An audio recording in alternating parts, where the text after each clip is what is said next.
Morning, guys.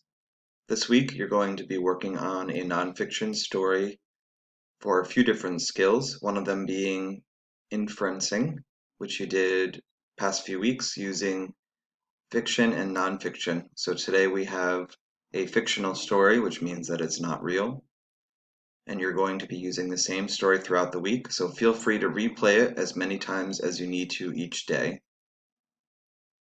Okay, let's start. I hear a whistle, and then a whinny. Prancer is off.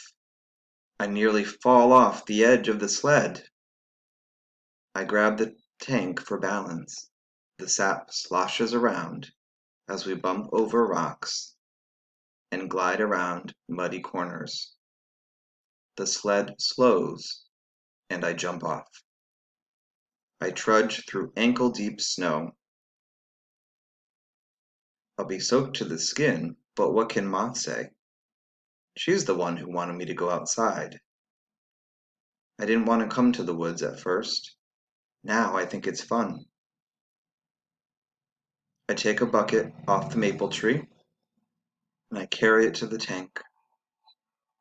I pour the bucket into the tank without spilling any sap. I'm just tall enough. When I hang the pail back on that tree and walk to the next tree,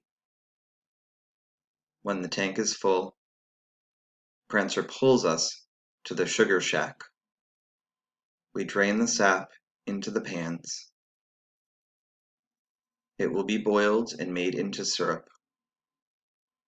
Then we go back and collect sap until all the buckets have been emptied. Finally, I go home for a cup of hot chocolate.